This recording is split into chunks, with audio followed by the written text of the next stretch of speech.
And today I have him doing another kitchen countertop review of my latest member of the Glock family. It's the Glock 44 and 22 long rifle. It's patterned after the Generation 5 Glock because it's got the fully ambidextrous slide releases. It's got the same texturing on the grip. But it's interesting because it's a polymer kind of slide that's a hybrid system with the metal rail in here. So, and it's patterned to be after the Glock 19. As you can see here, we'll take a 17, which is my 17, and it's exactly pretty much the same size as a 19. I'm also going to, in this review, I'm going to show other guns that are basically service-sized pistols with their 22 long rifle counterparts that are actually training guns, because they work exactly like the other guns, size-wise and functionality. Like these magazines are basically the same size as a Glock magazine for a Glock 19. So I'll try and make this interview a little more interesting. So anyway, I should probably show safe, as I haven't done. With these guns, everything's safe. I don't want people naysaying me. And these are snap caps, and I never keep loaded stuff. So anyway, I've kind of would like to get go into getting a Gen 5, but I'm probably not going to. My Gen 3s have served me well for years. Plus I've got all the extra barrels and stuff, the drop-in barrel kits for the different calibers for these various guns. Like I can get 4 calibers out of this one, because I got the Advantage Arms kit, a 357 SIG barrel, and a 9mm Lone Wolf barrel. And this one I can just put the other kit on, the 22 Advantage Arms kit. But now this fills that void in Glock. It took Glock a while to do it. And I used to get so angry at Glock because they just didn't do things that I thought they should do. But they're actually very smart, because they had enough money and enough time that they could actually sit back and watch the demographic of what was coming out with other manufacturers, and then they could just go from there, which was pretty smart. But like I said, I used to get really kind of frustrated. And then I was really hoping down the road they would have a fully ambidextrous Glock, but they never did, because it's really, from an engineering standpoint, it's really hard to take something like this, which is reversible. You can reverse it to the side here by just removing the spring and flipping it over. But I've watched the CZ line, or CZ line, their new striker fired gun. They actually did away with the fully ambidextrous mag release, because it's really hard to engineer something like that, whereas Glock kind of knows that, so they just made it reversible, as did SIG and as did Smith & Wesson. So anyway, I'm pretty impressed, and I can't wait to get it out to the range and shoot it. So, but anyway, let's take a look at other companion guns. I'll just push these aside. Other companion guns that are good like Glocks are, this is a Smith & Wesson M&P, another one of my guns. Show safe. Trigger disconnect, or magazine disconnect. Okay, so that's the 9mm variant. Now the only thing is with this gun, this is the M&P 22.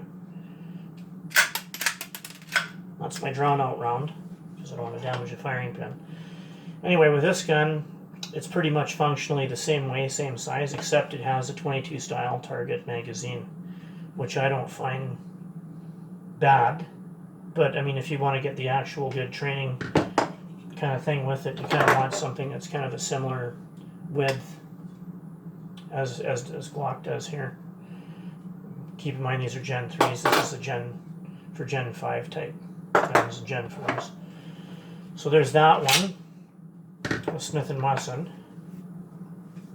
I'll show you how much of an addict I am about guns. This is kind of embarrassing, but it's also funny too. So bear with me a minute. I'll just remove these ones from that picture. I don't even know if I should post this. I'm so out of touch with what I'm saying. I'm so tired. I've been working so many shifts during our time of crisis, which would be the COVID-19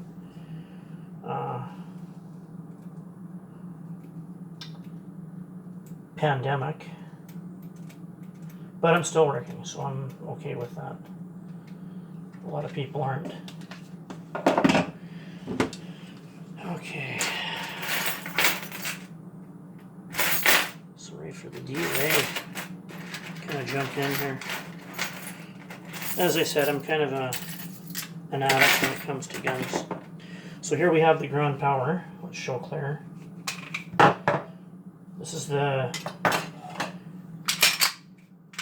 K100D decocker, which is a unique gun because you can fire it in a single action mode, and if you put this down, it fires double action only, and it decocks the gun safely. So it's a companion gun.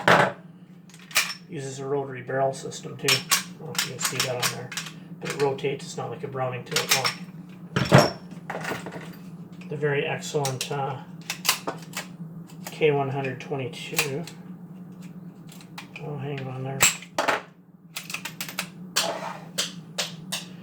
Okay, this stay open. This is a companion gun to this gun here.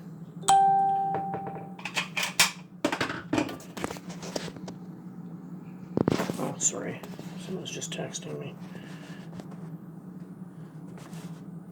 Anyway, back to this. So we got the K100 and the K122. So they're a really good companion gun. They make the magazines kind of the same for the training purposes of unloading a magazine and doing your training with a service size versus with a 22 too. So you can save money on ammo. They've got this kind of field nailed, but this looks more like a better companion gun of the Beretta 9mm. You've got that wide open port, so it goes good with the Beretta too. And all these guns go really good with this wine here. This is a very good wine. I don't know if it's made around here in wine country, but it's goes good with these guns. So anyway, that's my comedic portion of the segment here on companion guns. So it's just a matter of getting the Glock out and trying it out. In the words of Dirty Harry, go ahead, make my lunch. Well, just to show you, yeah, I don't keep loaded guns. Anyway, Jerry James out.